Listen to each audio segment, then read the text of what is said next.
Hello friends, welcome to my channel global investor. Bank nifty की option trading में आपका स्वागत है। तो बैंक निफ्टी ने जो पिछली क्लोजिंग दी थी उस क्लोजिंग से लगभग हम 284 पॉइंट नीचे की तरफ, एक मिनट,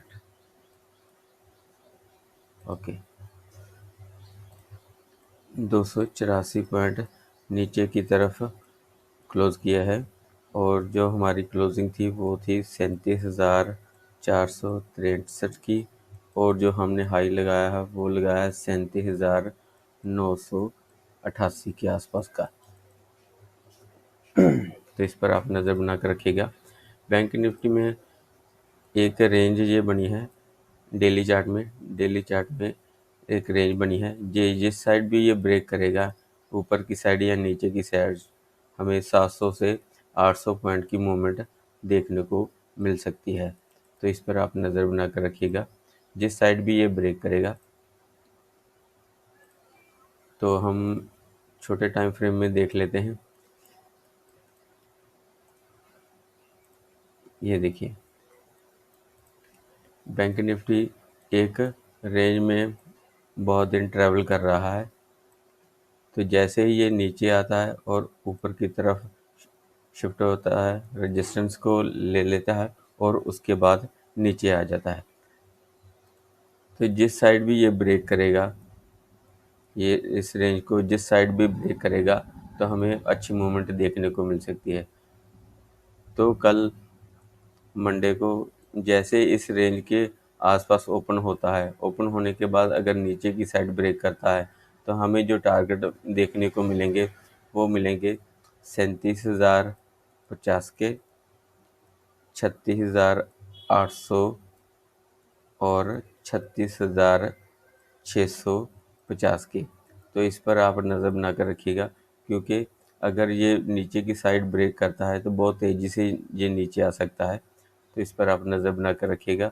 जैसे ही इस रेंज को ब्रेक करेगा, इस रेंज को ब्रेक करेगा, ब्रेक करने के बाद बहुत तेज़ी से ये नीचे आ सकता है।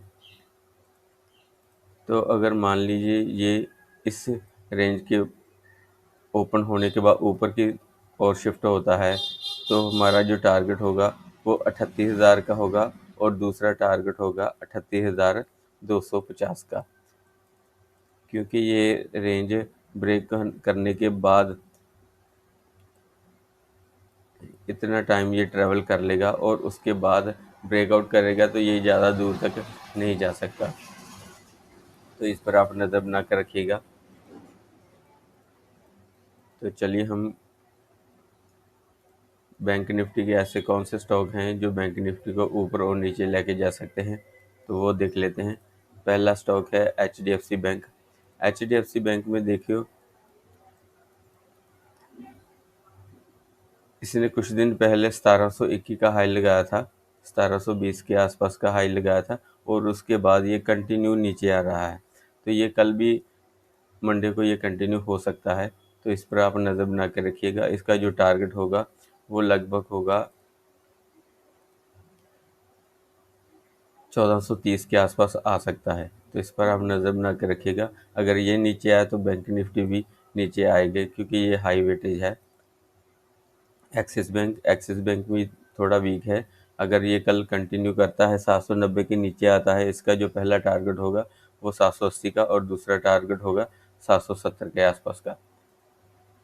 कोटक बैंक में भी अभी वीकनेस है। जैसे इस लेवल को 1760 के नीचे आता है, इसका जो टारगेट होगा वो लगभग 1730 के आसपास का हो सकता है। इंडोसेंड बैंक में अभी देखिए रेंज में ही है। अगर रेंज ब्रेक करता है तो अभी एक अच्छी मूवमेंट हमें देखने को मिल सकती है। तो इस पर आप नज़र बना कर रखिएगा। ये जिस साइड भी ब्रेक करेगा, हमें बहुत अच्छी मूवमेंट देखने को मिल सकती है। एयू बैंक में देखिए एक रेजिस्टेंस के आसपास पहुंच चुका है। यहाँ पर थोड़ा सा सेल ऑफ आ सकता है इस रेंज के आसपास। तो अगर किसी ने ये परचेज़ किया है तो अपना जो स्टॉप लॉस है वो ट्रेल करके यहाँ तक लेके जा सकता है। ये यहाँ तक लगभग 1300 के आसपास। नेक्स्ट स्टॉक है आईसीआईसी बैंक। आईसीआईसी बैंक में भी अभी देखिए रेजिस्टेंस के बिल्कुल करीब पहुंच चुका है, तो यहाँ पर थोड़ा सा सेल ऑफ आ सकता है, तो इस पर आप नज़र बना के रखिएगा। अगर किसी ने स्टॉप लॉस ट्रेल करना है तो यहाँ तक कर सकता है 725 के आसपास का। बंधन बैंक में भी अभी वीकनेस है। अगर ये 725 के नीचे आता है, इसका जो टारगेट होगा वो लगभग 714 के आसपास पहुंच सकता है। आरबीएल बैंक में देखिए ये एक रेंज में है। अगर ये इस लेवल को ब्रेक करता है, 126 के नीचे आता है, तो ये बहुत तेज़ी से नीचे आएगा, क्योंकि बहुत दिन तक ये इसी रेंज में ट्रैवल कर रहा है। अगर ये ब्रेक करता है तो हमें बहुत अच्छे टारगेट नीचे की साइड देखने को मिल सकते हैं।